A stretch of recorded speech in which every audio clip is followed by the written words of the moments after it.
Si è svolta stamani la cerimonia per celebrare i 100 anni, l'anniversario della costruzione del monumento ai caduti, sito al Viale della Vittoria, all'interno di Villa Bonfiglio, presenti le massime autorità civili, militari, l'associazione della città. La cerimonia ha visto il saluto del sindaco Miccichè, quello del comandante dei carabinieri Stingo, il professore Di Bella citare le origini del monumento creato dall'architetto Rutelli, quindi l'alzabandiera, la cerimonia di posa della corona di alloro in memoria ai caduti di tutte le guerre, la scopertura di una targa ai piedi del monumento con la scritta alla città di Agrigento e ai suoi concittadini caduti per la patria nella seconda guerra mondiale in occasione del centenario di questo monumento. Altra scritta nella fascia destra agli agrigentini caduti nelle missioni di pace nel mondo in occasione del centenario di questo monumento. Una cerimonia importante oggi questa che si fa qui a Villa Bonfiglio davanti al monumento dei caduti, 100 anni dalla sua fondazione.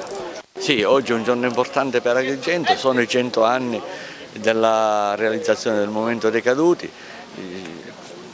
Ricordate lo stato di degrado cui versava, finalmente siamo riusciti a riprenderlo, c'è la fontana che è funzionante e vi dirò di più, l'amministrazione comunale dona ad Agrigento, quindi al suo monumento ai caduti, anche una targa con due dediche ai caduti agrigentini e nella seconda guerra mondiale ma anche nelle missioni di pace nel mondo.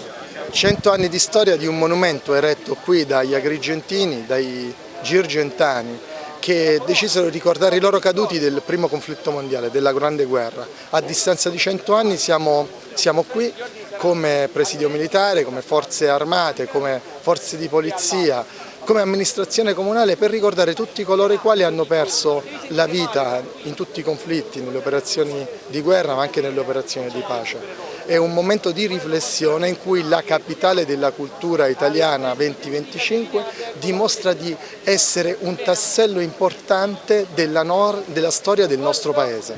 Anche per ricordarlo ai giovani, in un momento in cui magari i giovani si dedicano ad altro, comandante. Memoria e storia. E noi dobbiamo essere orgogliosi di essere italiani anzitutto e agrigentini in particolare. I ragazzi devono conoscere il loro passato e questo monumento è qui da 100 anni a rappresentare imperituro un messaggio di onore, fedeltà, giuramento e attaccamento alla patria. Siamo qua per onorare i caduti della Prima Guerra Mondiale e è stata donata una targa alla città da parte del Comune di Agrigento nei confronti di chi ha messo a disposizione la propria vita per l'unità nazionale e quindi è giusto che queste ricorrenze vengano portate avanti soprattutto per non dimenticare. Oggi più che mai c'è bisogno di pace, di parlare di pace e non più di guerre. Quindi siamo qua per onorare questa meravigliosa giornata.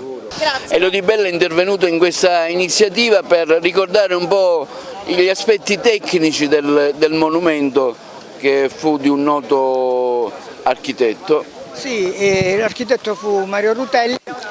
E questo monumento è stato dedicato naturalmente ai tantissimi giovani agrigentini che persero la vita nei campi di battaglia dal 1915 al 1918. Fin dalla fine della Prima Guerra Mondiale gli agrigentini hanno pensato che era assolutamente doveroso tributare un ricordo, un omaggio a quei giovani che si erano immolati. E così finalmente appunto è stato il 24 giugno del 1923, quindi 100 anni fa, è stato realizzato e inaugurato questo obelisco, che ci ricorda per un verso la guerra ma per un altro verso la pace, perché uno degli altorilievi che vediamo sul monumento rappresenta un contadino che sta arando la terra, a ricordo del fatto sia che molti dei giovani che combatterono allora erano contadini, sia il fatto che finalmente con la pace poterono ritornare alle loro case, alle loro terre, al loro lavoro.